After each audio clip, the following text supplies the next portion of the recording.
Hello friends, welcome to a square IAS। स्वागत है आप सभी का हमारी इस मूल विधि की कंप्लीट रिवीजन सीरीज में, जिसमें मैं मूल विधि के हर एक टॉपिक को वन बाय वन रिवाइज करवाऊंगा। जैसा कि मैं पहले ही 2 लेक्चर अपलोड कर चुका हूं, जो कि डोरी प्रोविजन एक्ट और वुमेन प्रोटेक्शन एक्ट से रिलेटेड है। आज की जो हमारा टॉपिक रहने वाला है वो डोमेस्टिक वायलेंस एक्ट है, जिसमें मैं आप लोगों को बताऊंगा कि इसका जो कंप्लीट नेम क्या था, ठीक, इसमें कितनी धाराएं हैं और कितने चैप्टर्स इंक्लूड हैं, उन सारी चीज़ों के बारे में ब्रीफ इंट्रोडक्शन और इन सारी चीज़ों के बारे में पढ़ाने वाला हूँ, है ना। तो क्लास स्टार्ट करते हैं। तो इस एक्ट का नाम क्या है? Protection of women from domestic violence act 2005, घरेलू हिंसा से महिला का संरक्षण अधिनियम 2005। इसका ऑब्जेक्टिव क्या था इस एक्ट को लाने का? वो था घरेलू हिंसा से पीड़ित महिलाओं को उसके अधिकार के लिए जागरूक करना तथा रक्षा करना और समाज में उनकी गरिमा बढ़ाना। इंग्लिश में देखोगे तो कैसे बोलेंगे इसको? For protection of women from domestic violence and protect their rights. It was enacted on 13 दिसंबर 2005 और इट वॉज एनफोर्स्ड फ्रॉम 26 अक्टूबर 2006। जिसमें देखोगे टोटल चैप्टर 5 है और धाराएं 37 हैं। टोटल धाराएं कितनी? 37 हैं। अब हम देखते हैं एक एक चैप्टर को। चैप्टर 1 में अगर जो देखोगे पार्ट 1 में, तो ये प्रिलिमिनरी धाराएं इसमें देखने को मिल जाएंगी, first and second. Chapter 2 part 2 में देखोगे तो ये डोमेस्टिक वायलेंस, जिसकी धारा 3 इसमें देखने को मिलती है। भाग 3 चैप्टर 3 में देखोगे तो ये बात करता है प्रोटेक्शन ऑफिसर और सर्विस प्रोवाइडर के पावर और ड्यूटीज की, जिसमें तुम धाराएं देखोगे 4 से लेके 11 तक शामिल हैं। पार्ट 4 में देखोगे ये बात करता है procedure of order of relief के ऑर्डर की प्रोसीजर क्या होगी। इसमें धाराएं देखोगे तो 12 से लेके 29 तक शामिल हैं। भाग 5 में अगर जो देखोगे तो ये मिसलीनियस बात करता है, जिसमें धाराएं 30 से लेके 37 तक की शामिल हैं। अब स्टार्ट करते हैं हमारे एक एक पार्ट और एक एक धाराओं को। तो पार्ट 1 से स्टार्ट करेंगे, जिसमें हम लोग देखेंगे धारा 1 बात करता है ब्रीफ नेम, एक्सपेंशन और स्टार्टिंग, कब से स्टार्ट हुआ इसकी बात करता है। भाई इसमें देखोगे इसका जो ब्रीफ नेम है वो है घरेलू हिंसा से महिलाओं का संरक्षण अधिनियम 2005, और इसका जो एक्सपेंशन है वो पूरे भारत में है। लेकिन अगर जो तुम देखोगे 2019 से पहले जम्मू एंड कश्मीर में इसका ये मतलब वहाँ पे इसको लागू नहीं किया गया था। जम्मू एंड कश्मीर में ये लागू नहीं था। 2019 के बाद में ये जम्मू एंड कश्मीर में लागू हुआ। ये स्टार्ट कब से होता है? 26 अक्टूबर 2006 से। अब इसमें देखते हैं दूसरे सेक्शन 2 को हम देखते हैं, तो ये डेफिनेशंस देता है। इसमें परिभाषाएं किस किस की? जैसे देखोगे सेक्शन 2A में ये एग्रीव्ड पर्सन, जो व्यथित व्यक्ति है, उसकी परिभाषा देता है।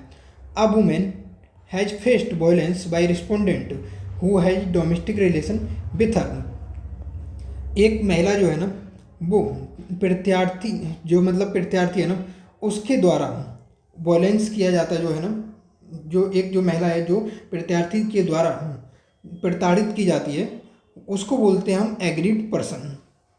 ठीक। नेक्स्ट देखते हैं सेक्शन 2B। ये बालक की परिभाषा देता है। कोई भी बालक जिसकी एज, कोई भी बच्चा है जिसकी एज 18 साल से अगर जो नीचे है, 18 साल से कम है, तो वो बालक कहलाएगा। सेक्शन 2E ये बोलता है डोमेस्टिक इंसिडेंट रिपोर्ट। तो डोमेस्टिक इंसिडेंट रिपोर्ट क्या है? FIR तुम्हारी होगी कहाँ पे? कॉग्निजिबल ऑफेंस में FIR होगी। और दूसरी चीज़, जो कॉग्निजिबल ऑफेंस होते हैं इनके लिए वारंट की ज़रूरत होती है। और जो जो कॉग्निजिबल ऑफेंस होते हैं इसके लिए कोई वारंट की ज़रूरत नहीं होती है। और जो NCR होते हैं, नॉन कॉग्निजिबल रिपोर्ट होती है, तो इसके लिए वारंट की ज़रूरत होती है। बिना वारंट के किसी को अरेस्ट नहीं कर सकते हो। ठीक है। नेक्स्ट देखते हैं सेक्शन 2F, जो डोमेस्टिक रिलेशनशिप की बात करती है। डोमेस्टिक रिलेशनशिप क्या होता है? तुम किसी इंसान के साथ में रह रहे हो, तो वो सारे रिलेशन डोमेस्टिक रिलेशन कहलाएंगे। ठीक है।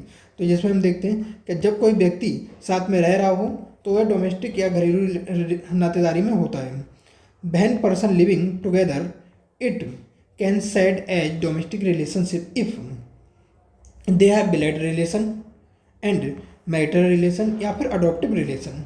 यदि रक्त संबंध या वैवाहिक संबंध है या फिर अडॉप्टेड रिलेशन है तो ये सब क्या कहलाएंगे, डोमेस्टिक रिलेशनशिप कहलाएंगे।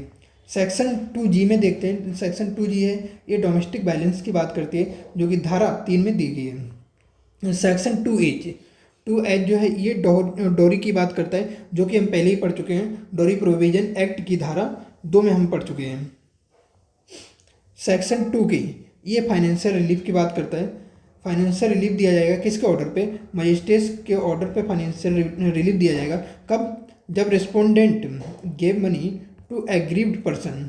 ये जो फाइनेंशियल रिलीफ किसको हम कहते हैं, मजिस्ट्रेट के आदेश पर जब रिस्पोंडेंट विक्टिम को पैसा देता है तो इसको ही हम बोलते हैं फाइनेंशियल रिलीफ, ठीक है ना। नेक्स्ट देखते हैं सेक्शन 2Q। इसमें रिस्पोंडेंट की डेफिनेशन दी गई है। रिस्पोंडेंट कौन होता है, a person who take domestic violence, a person who make domestic violence with aggrieved person while in domestic relation. वह व्यक्ति जो व्यथित व्यक्ति के साथ हिंसा करे तथा घरेलू नातेदारी में हो या फिर रहा हो तो उसको बोलते हैं हम रिस्पोंडेंट। नेक्स्ट सेक्शन देखते हैं, सेक्शन 2T ये बात करता है शेल्टर होम की। Shelter home on the order of protection officer state notified shelters provide shelter to women who face domestic violence. राज्य सरकार द्वारा ऐसा अनुसूचित क्षेत्र जो संरक्षक अधिकारी के कहने पर पीड़ित महिला को आश्रय दे, इसे बोलते हैं हम शेल्टर होम बोलते हैं, ठीक है, आश्रय गृह। अब हम देखते हैं चैप्टर 2 मतलब पार्ट 2 या फिर भाग 2। तो इसमें देखते हैं धारा 3 बात करता है डेफिनेशन ऑफ डोमेस्टिक वायलेंस, घरेलू हिंसा की परिभाषा की बात करता है ना। तो it can be domestic violence if respondent acts in those manner which are exploitative to women as follow. वो कुछ इस प्रकार हैं, हिंदी में इसको कैसे बोलेंगे, प्रत्यार्थी द्वारा किया गया ऐसा कोई कार्य या फिर कार्य का लोप घरेलू हिंसा होगा यदि व्यथित महिला निम्न प्रकार से प्रभावित हुई हो, जैसे फिजिकल एब्यूज, अगर जो किसी ने गाली दिया हो, मारपीट वगैरह किया हो, ये फिजिकल एब्यूज मतलब इसको शारीरिक दुरुपयोग बोलते हैं। और सेक्सुअल एब्यूज लैंगिक दुरुपयोग मतलब महिला की कंसेंट के बिना या फिर उसकी परमिशन के बिना उसके साथ ज़बरदस्ती संबंध बनाना, ये कहलाता है सेक्सुअल एब्यूज। या ऐसा भी हो सकता है कि महिला के साथ में कुछ नशीला पदार्थ लेके संबंध बनाना, ये भी सेक्सुअल एब्यूज ही कहलाता है, ठीक है ना। नेक्स्ट देखते हैं वर्बल एंड इमोशनल एब्यूज, मौखिक और भावनात्मक एब्यूज, किसी को गाली देना, धमकी देना, तो ये तुम्हारे हो गए वर्बल एब्यूज, है ना। फिर देखते हैं इकोनॉमिक एब्यूज, आर्थिक दुरुपयोग। इकोनॉमिक एब्यूज में वो होते हैं not giving money for necessary things, मतलब तुम उसको पैसे ही नहीं दे रहे हो, जो उसकी बेसिक नीड फुलफिल करने, जो बेसिक नीड्स है वो भी फुलफिल नहीं हो रही, आप इतना भी पैसा उसको नहीं दे रहे हो, इसको इकोनॉमिक एब्यूज बोलते हैं। इसको भी डोमेस्टिक वायलेंस में शामिल रखते हैं। ये थोड़ा ध्यान रखने वाली बात है कि अगर जो एग्जाम में आ गया कि economic abuse domestic violence act में आता है या नहीं आता है, ये आता है धारा 3 में, याद रखना। नेक्स्ट देखते हैं, नेक्स्ट पार्ट 3 चैप्टर 3 के बारे में बात करेंगे। तो इसमें ये बोलता है powers and duties of protection officer and service provider. जो प्रोटेक्शन ऑफिसर और सर्विस प्रोवाइडर है ना, उनकी पावर और उनकी ड्यूटी मतलब उनके कर्तव्य और शक्तियाँ क्या क्या होगी उनके बारे में बात करता है, ठीक है। इसमें देखते हैं धारा 4 section 4 information to protection officer and exclusion of the liability of the informant. Informant जो इंफॉर्मेशन देता है किसको, प्रोटेक्शन ऑफिसर को, उसको उसकी कोई भी लाइबिलिटी नहीं रहेगी, उसको उससे अलग रखा गया है, ठीक है। कि भाई तूने इन्फॉर्मेशन दिया है, जैसे किसी महिला के ऊपर डोमेस्टिक वायलेंस हो रहा है तो किसी बंदे ने जाके इन्फॉर्मेशन दिया प्रोटेक्शन ऑफिसर को, तो उसकी कोई लाइबिलिटी नहीं होगी कि भाई अब तेरे को आगे और केस देना है, उसने इन्फॉर्मेशन दिया, उसका काम खत्म। अब जो प्रोटेक्शन ऑफिसर है वो मैटर को पूरा हैंडल कर लेगा, वो देख लेगा, ठीक है ना। तो वही यहाँ पे इंग्लिश में लिखा no responsibility in welfare manner, है ना। सेक्शन 5 में देखते हैं, तो ये बात करता है ड्यूटीज ऑफ पुलिस ऑफिसर और सर्विस प्रोवाइडर और मजिस्ट्रेट, इन सब की ड्यूटीज क्या होंगी, है ना। ड्यूटी कब होंगी, व्हेन दे रिसीव DIR और when domestic violence took place. तो उनकी ड्यूटी क्या होंगी, अवेयर करवाना, ठीक है, किसको, एग्रीव्ड पर्सन को मॉनेटरी रिलीफ के बारे में और प्रोटेक्शन ऑर्डर के बारे में। डिटेल ऑफ सर्विस प्रोवाइडर, जो सर्विस उनको प्रोवाइड करवाएगा उसकी पूरी डिटेल दी जाएगी, ठीक है। और describe the power of protection officer, जो प्रोटेक्शन ऑफिसर है उसकी क्या क्या पावर है उनके बारे में बताया जाएगा। फिर उसके बाद में aware about free legal advice, और फ्री लीगल एडवाइस के बारे में उनको जानकारी देंगे। नेक्स्ट सेक्शन देखते हैं, सेक्शन 6 ये बात करता है ड्यूटीज ऑफ शेल्टर होम, जो आश्रय स्थल हैं उनके कर्तव्य क्या क्या होंगे। On order from protection officer, shelter home owner procure shelter for the aggrieved person, जो विक्टिम है उनके लिए वो शेल्टर प्रोवाइड करवाएंगे, ठीक, किसके ऑर्डर पे, प्रोटेक्शन ऑफिसर के ऑर्डर पे शेल्टर प्रोवाइड करवाया जाएगा विक्टिम को, ठीक है ना, जिसमें सरकार और NGO कोई भी हो सकते हैं, ठीक है ना, कोई भी ऑर्डर दे सकता है। हाँ, अब देखते हैं नेक्स्ट सेक्शन में, सेक्शन 7 ये बात करता है ड्यूटीज ऑफ मेडिकल फैसिलिटीज में। तो जो मेडिकल फैसिलिटीज है ना, ये कौन कौन प्रोवाइड करवाएगा, प्रोटेक्शन ऑफिसर, सर्विस प्रोवाइडर और guardian on the advice of protection officer, protection officer के एडवाइस पे गार्जियन प्रोवाइड करवा सकते हैं। नेक्स्ट सी सेक्शन 8 ये बात करता है अपॉइंटमेंट ऑफ प्रोटेक्शन ऑफिसर। तो प्रोटेक्शन ऑफिसर का अपॉइंटमेंट कौन करेगा, ये स्टेट गवर्नमेंट के द्वारा इसका अपॉइंटमेंट किया जाएगा अकॉर्डिंग टू नेसेसरी, जितनी आवश्यकता होगी उसके अनुसार इसका अपॉइंटमेंट किया जाएगा, ठीक है। और इसमें देखोगे प्रेफरेंस जो दिया जाएगा वो मोस्टली वुमेन को दिया जाएगा। अब ऐसा नहीं है कि इसमें मेल को मतलब प्रेफरेंस, मेल इसमें शामिल नहीं हो सकते, मेल भी अपॉइंट किए जा सकते हैं, बट मोस्टली प्रेफरेंस जो दी जाएगी ना वो पहले वुमेन को दी जाएगी, उसके बाद में मेल को, ठीक है ना। नेक्स्ट सेक्शन देखते हैं, सेक्शन 9 ये बात करता है duties of protection officer. Protection officer जो है ना उसकी ड्यूटीज क्या क्या होंगी, उसकी ड्यूटी होगी कि वो मजिस्ट्रेट को हेल्प प्रोवाइड करे, पहला। दूसरा, सेंड करे रिपोर्ट किसको, मजिस्ट्रेट को, ठीक, डोमेस्टिक वायलेंस के बारे में रिपोर्ट मजिस्ट्रेट को दे। और थर्ड, प्रोवाइड करे clinical treatment to the aggrieved person, जो व्यथित व्यक्ति है उसको क्लिनिकल ट्रीटमेंट प्रोवाइड करवाएगा। और आगे देखोगे आफ्टर मेडिकल चेकअप, जैसे इन केस अगर जो विक्टिम के साथ जैसे रेप वगैरह हुआ तो उसका वो क्या करेगा, प्रोटेक्शन ऑफिसर मेडिकल चेकअप करवाएगा। चेकअप करवाने के बाद में जो भी रिपोर्ट होगी उसको सबमिट करेगा मजिस्ट्रेट के सामने, ठीक है ना। अब इसमें देख रहे और क्या करेगा, प्रोवाइड करेगा shelter to the aggrieved person को शेल्टर प्रोवाइड करवाएगा। सेक्शन 10 में हम देखते हैं तो सेक्शन 10 बात करता है सर्विस प्रोवाइडर की बात करता है, या सर्विस प्रोवाइडर, है ना। दोज कंपनी सर्विस प्रोवाइडर कौन होंगी, वो कंपनियां, ठीक है, which are working for welfare of women, जो महिलाओं के वेलफेयर के लिए काम कर रही हैं ना कंपनियां, वो क्या कहलाएंगी, सर्विस प्रोवाइडर कहलाएंगी, ठीक है। These company should be registered under government act, कौन कौन सी वो गवर्नमेंट एक्ट हैं, society registration act 1860 and company act 1956। Responsibilities इनकी क्या होंगी, मेडिकल हेल्प प्रोवाइड करना, फाइनेंशियल हेल्प प्रोवाइड करना और अदर। सेक्शन 11 में देखते हैं, धारा 11 ये बात करता है ड्यूटी ऑफ गवर्नमेंट, क्या क्या सरकार के कर्तव्य होंगे। To make sure proper implementation of this act, ये जो एक्ट है ना, ये मतलब निश्चित करें कि इस एक्ट का प्रॉपर इम्प्लीमेंटेशन हो रहा है ना, ये ड्यूटीज हैं गवर्नमेंट की। और हाँ, एक चीज़ और देखोगे, ये ड्यूटीज किस किस की हैं, गवर्नमेंट मतलब सेंट्रल और स्टेट दोनों गवर्नमेंट। अब देखते हैं सेक्शन 4, ठीक है, सॉरी यहाँ पे ये जो भाग है ना ये चैप्टर है, लेट मी करेक्ट,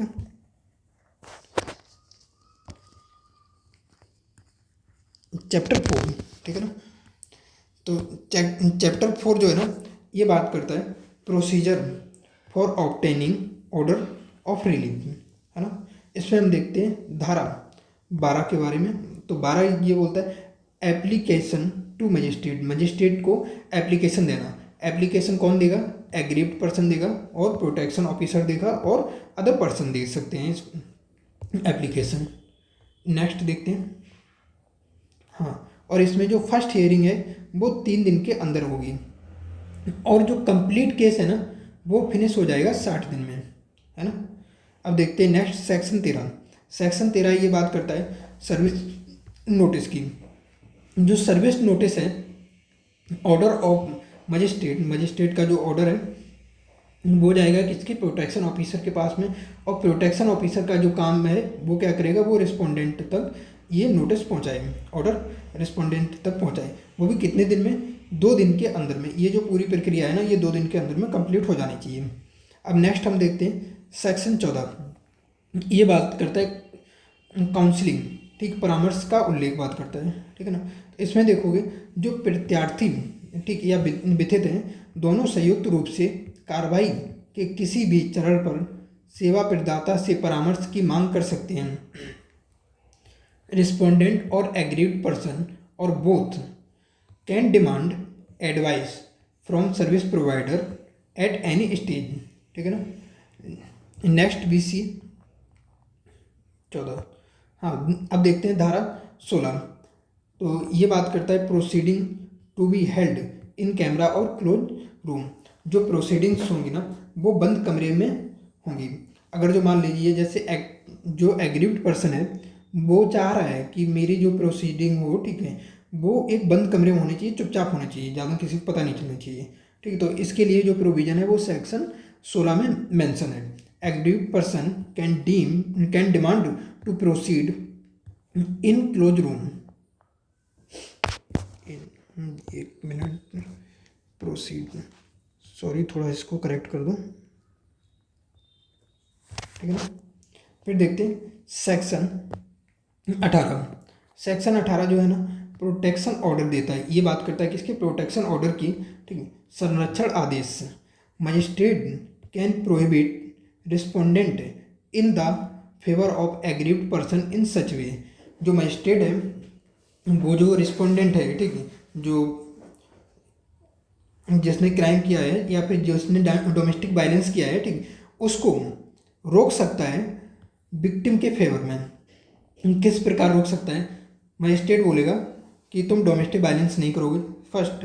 दूसरी चीज़, डोमेस्टिक वायलेंस में तुम हेल्प भी नहीं करोगे, ठीक है ना। और थर्ड में देखोगे can prohibit on keeping connection with the aggrieved person. जो विथित व्यक्ति है उसके साथ में कनेक्शन रखने से मना कर देगा, है ना। और मना कर देगा किसके? जो बच्चे हैं ना, जो विक्टिम के जो बच्चे हैं उनसे मिलने से, स्कूल में मिलने से मना कर सकता है। नेक्स्ट देखते हैं सेक्शन 19। ये बात करता है रेसिडेंस ऑर्डर, निवास आदेश के बारे में। प्रत्यार्थी को मजिस्ट्रेट द्वारा आदेश कि वह व्यथित के साथ एक ही घर में न रहे। Prohibit respondent to stay in same house with aggrieved person.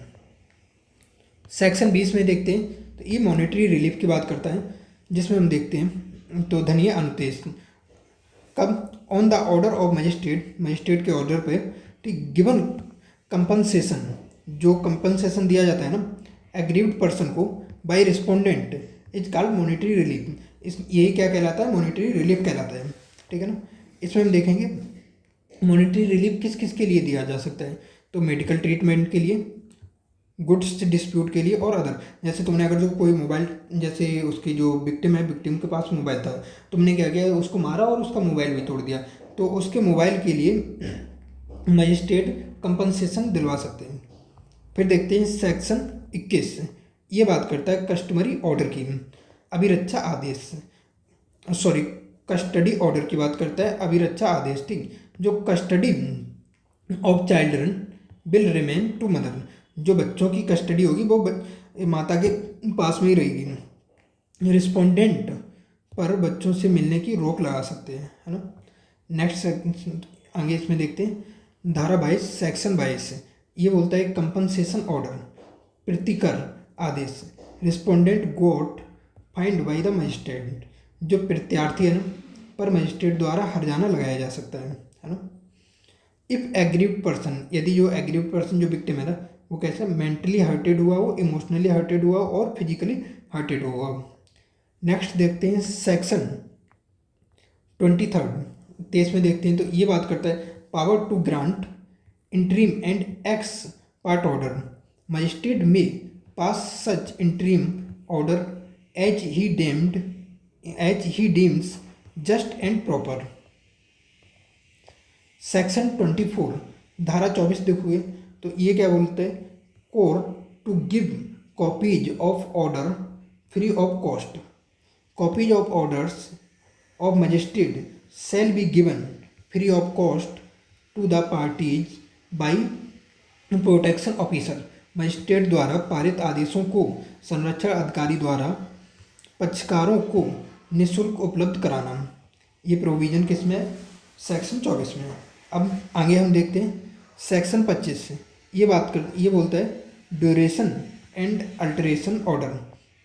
Protection order, जितने भी प्रोटेक्शन ऑर्डर पारित हुए अंडर आर्टिकल 18 टिल विक्टिम, वो मतलब कब तक कंटिन्यू रहेंगे, जब तक जो विक्टिम है ना अप्लाई फॉर डिस्चार्ज, जब तक वो डिस्चार्ज करने के लिए नहीं बोल रहा है ना तब तक ये लागू रहेंगे, तब तक चलते रहेंगे।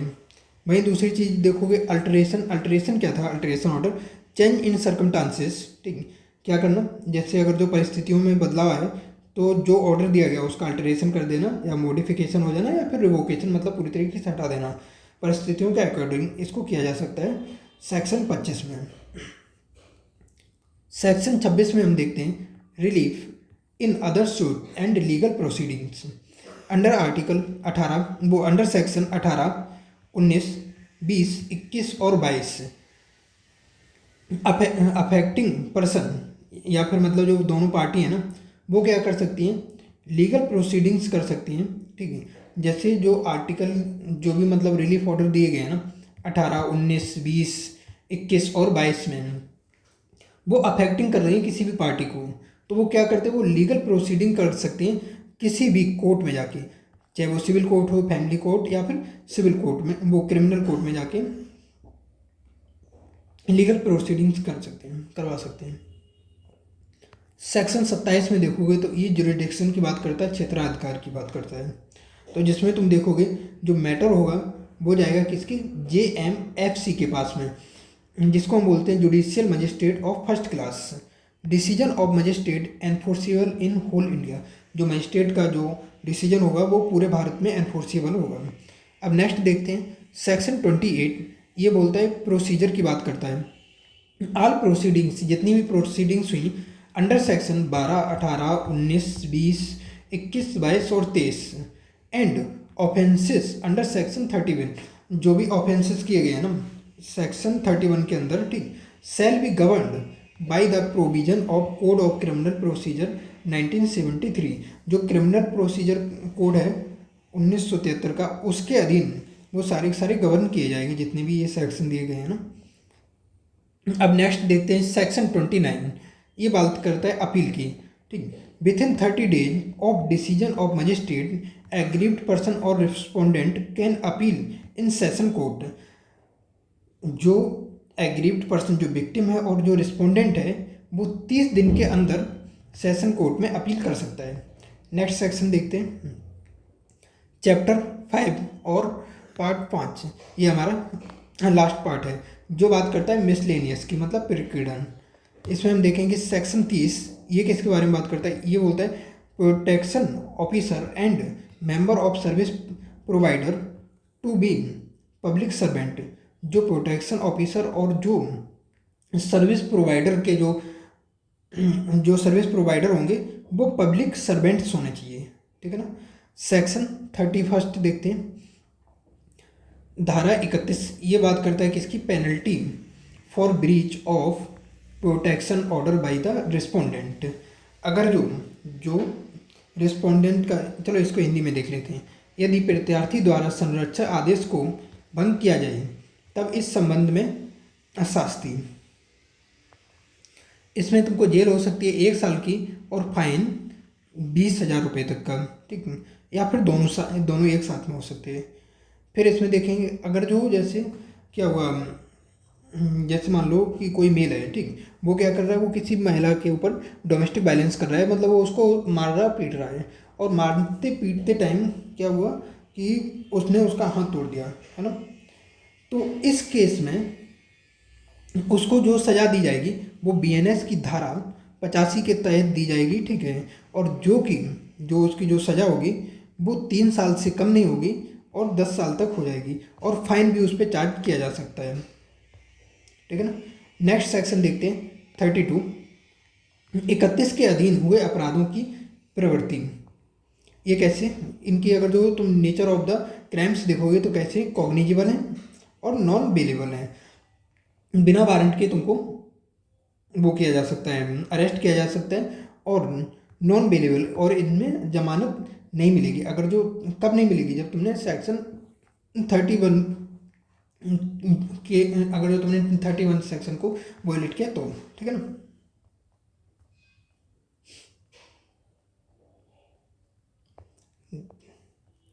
सॉरी नेक्स्ट, हाँ आगे देखते हैं सेक्शन 33।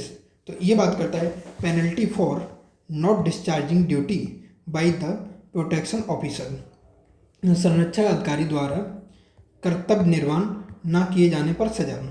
तो इसमें कितने, 1 साल तक की सज़ा हो सकती है और फाइन 20,000 रुपये का, या फिर दोनों हो सकते हैं, है ना। सेक्शन 34 में देखते हैं तो offence committed by protection officer, permission of the state government required for action against protection officer. जो प्रोटेक्शन ऑफिसर ने जो भी ऑफेंस किए हैं उसके लिए जो एक्शन लेने के लिए, उस पर एक्शन लेने के लिए स्टेट गवर्नमेंट की परमिशन की ज़रूरत है। संरक्षक अधिकारी के खिलाफ कार्रवाई हेतु राज्य सरकार की अनुमति। सेक्शन 35 में देखोगे protection of action taken in good faith, सरकारी कर्मचारी द्वारा सद्भावनापूर्ण की गई कार्रवाई के लिए संरक्षण। सेक्शन 37 में देखते हैं तो ये बात करता है power of the central government to make law, जो लॉ बनाने की जो पावर होगी वो सेंट्रल गवर्नमेंट के पास में होगी, मतलब पार्लियामेंट के पास में होगी, ठीक है ना। तो ये सारे सेक्शन हमारे फिनिश होते हैं। अब नेक्स्ट, अब इसी में मैंने शामिल किया है क्विक रिवीजन नोट्स, जो हिंदी इंग्लिश दोनों में रहेंगे, है ना। तो अगर जो इसको देखेंगे जल्दी जल्दी फटाफट 2 से 3 मिनट में, तो इसमें इंट्रोडक्शन में देखोगे इनेक्ट कब हुआ था, 2005 में हुआ था। एनफोर्स जो हुआ था वो 26 अक्टूबर 2006 में हुआ था। अगर जो क्राइम का नेचर देखोगे तो वो कैसा है, सिविल लॉ है, ठीक है ना। तो ये इसका जो प्राइमरी फोकस रहता है वो प्रोटेक्शन करना, रिलीफ करना, ठीक, और रिलीफ दे देना है। ऑब्जेक्टिव क्या था, वुमेन को डोमेस्टिक वायलेंस से प्रोटेक्शन देना और इमीडिएट लीगल रेमेडी प्रोवाइड कराना। इंपॉर्टेंट डेफिनेशन में देखोगे तो इस सेक्शन 2 के अंदर, है ना, तो इसमें क्या, एग्रीव्ड पर्सन कौन हो गया, कोई भी वुमेन जो डोमेस्टिक रिलेशनशिप में हो या वायलेंस जिसने सफ़र कर रही हो, ठीक है ना। रिस्पोंडेंट वो होगा, अडल्ट मेल होगा, ठीक है। लेकिन जो सुप्रीम कोर्ट है ना, इसने बाद में क्या किया, मेल को हटा दिया, ठीक। क्यों, क्योंकि हो सकता है कि फीमेल भी हो सकती है, जिसने डोमेस्टिक वायलेंस किया वो उसमें फीमेल भी शामिल हो सकती है। ये किसके केस में इसको हटा दिया गया था, मेल बर्ड को सिर्फ अडल्ट रखा गया। यह हेराल पी हरसोरा केस, तो इसको याद रखना, पूछ ले सकते हैं, ठीक है। फिर इसमें देखोगे डोमेस्टिक रिलेशनशिप में कौन क्या क्या होगा, ब्लड रिलेशन होगा, मैरिज होगा, ठीक, अडॉप्शन होगा, या फिर लिव इन रिलेशन में रह रहे हो तो ये भी डोमेस्टिक रिलेशनशिप ही होंगे। आगे देखोगे शेयर्ड हाउस होल्ड में देखोगे वो घर जहाँ पे एग्रीव्ड वुमेन और रिस्पोंडेंट के साथ कभी भी रेसिडेंट शेयर किया गया हो, ठीक, उसको बोलते हैं shared house. What is domestic violence, section 3 में देखने को मिल जाएगा। डोमेस्टिक वायलेंस का मतलब सिर्फ मारपीट करना ही नहीं है, जिसमें फिजिकल एब्यूज, सेक्सुअल एब्यूज और वर्बल और इमोशनल एब्यूज शामिल है, और इकोनॉमिक एब्यूज भी शामिल है, ठीक है ना। अब ऑथोरिटीज अंडर द एक्ट के अंदर कौन कौन सी ऑथोरिटीज हैं, प्रोटेक्शन ऑफिसर है जो क्या करेगा, कंप्लेंट रिसीव करता है, ठीक, मजिस्ट्रेट को रिपोर्ट भेजता है, ठीक है। और फिर उसके बाद में सर्विस प्रोवाइडर जो है ना वो क्या करेगा, मेडिकल हेल्प प्रोवाइड कराएगा, शेल्टर होम अरेंज करता है, ठीक है ना। फिर आगे देखते हैं मजिस्ट्रेट क्या करेगा, ऑर्डर पास करता है ना, प्रोटेक्शन का और रेसिडेंस का। अब इसमें हम देखते हैं टाइप ऑफ रिलीफ्स, 5 प्रकार। इसमें देखते हैं कि टाइप कितने प्रकार, कौन कौन से टाइप हैं। तो ये सेक्शन 18 से लेके 23 तक है। प्रोटेक्शन ऑर्डर जो दिया जाएगा वो दिया जाएगा सेक्शन 18 में, ठीक। रेस्पोंडेंट को वायलेंस रिपीट करने से रोका जाता है। रेसिडेंस ऑर्डर दिया जाता है सेक्शन 19 में, वुमेन को घर से नहीं निकाला जा सकता है। मॉनिटरी रिलीफ में देखोगे तो ये सेक्शन 20 में दिया गया है ना। इसमें क्या मेंटेनेंस भत्ता दिया जाएगा और मेडिकल एक्सपेंसेस दिया जाता है। अब आगे देखते हैं कस्टडी ऑर्डर सेक्शन 21 में, जो कि हम लोग पढ़ चुके हैं। तो बच्चों की जो टेम्परेरी कस्टडी है वो माता के पास में रहेगी। नेक्स्ट देखते हैं कंपनसेशन ऑर्डर सेक्शन 22 में दिया है। मेंटल टॉर्चर के लिए, जो मेंटल टॉर्चर किया गया है ना उसको, तो उसके लिए कंपनसेशन की बात कौन करता है, section 22। Interim and ex parte order जो कि सेक्शन 23 में दिया गया है। इमरजेंसी सिचुएशन में बिना रिस्पोंडेंट को सुने ऑर्डर दे देना, ठीक है, तो उसके लिए है ये इंटरिम एक्सपो ऑर्डर। फिर आगे देखते हैं प्रोसीजर। कंप्लेंट मजिस्ट्रेट के पास में फाइल होती है, फिर ठीक है, केस जो है ना वो 60 दिन में डिस्पोज, मतलब पूरा खत्म हो जाता है, पूरा फिनिश हो जाना चाहिए, ठीक।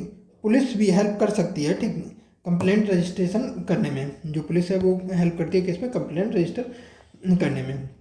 Nature of offence mainly civil nature का है, लेकिन प्रोटेक्शन ऑर्डर का वायलेशन, ठीक, अगर जो हो रहा है तो ये कैसा क्रिमिनल ऑफेंस बन जाता है ना। इसमें कितने 1 साल की सज़ा और फाइन, जो कि बताया कितना 20,000 रुपये तक का फाइन है ना। फिर देखते हैं प्रोटेक्शन केस कौन कौन से केस हुए थे, जो इम्पोर्टेंट केस हुए थे वो देखेंगे। हैराल पी हरसोरा वर्सेस क्वेश्चन नरसोत्तम दास हरसोरा, ठीक है ना। सुप्रीम कोर्ट ने अडल्ट मेल जो वर्ड है ना उसको रिमूव करके, ठीक है, अब फीमेल रिलेटिव भी रिस्पोंडेंट हो सकती है, ठीक। तो सिर्फ अडल्ट रखा है इन्होंने, पहले था अडल्ट मेल, अब सिर्फ रखा अडल्ट में मेल फीमेल दोनों हो सकते हैं। दूसरा केस देखोगे इंदिरा शर्मा वर्सेस BKB शर्मा, तो ये किसके ऊपर था, लिव इन रिलेशनशिप को क्लैरिफाई किया है इन्होंने, ठीक है ना।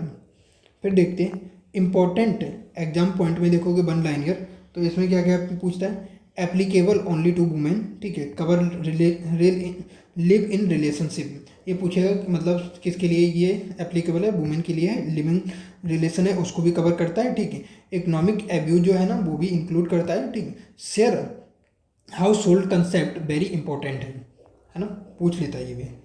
फिर प्रोटेक्शन ऑर्डर का अगर जो वायलेशन होता है तो ये क्रिमिनल ऑफेंस बन जाता है।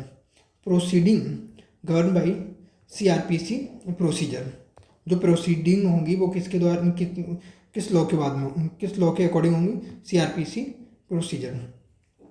अब इसमें देखोगे 5 इंपॉर्टेंट रिपीटेड PYQ एरियाज, जिसमें हम देखेंगे टाइप ऑफ एब्यूज है, शेयर हाउस होल्ड मीनिंग, ठीक है, फिर उसके बाद में लिव इन रिलेशनशिप कवरेज, फिर नेचर ऑफ लॉ, सिविल है या फिर क्रिमिनल है। तो जैसा आपको बता चुका हूँ कि सिविल है, ठीक, बट किस केस में ये क्रिमिनल हो जाता है, जो अगर जो प्रोटेक्शन ऑर्डर जो दिया गया है ना उसका अगर जो तुमने वायलेशन किया तो फिर ये क्रिमिनल केस बन जाता है ना। फिर प्रोटेक्शन ऑर्डर पनिशमेंट।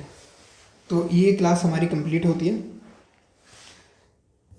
तो इस क्लास की अगर जो ये PDF चाहिए तो इसके लिए मैं ID आपको दे देता हूँ टेलीग्राम, वो है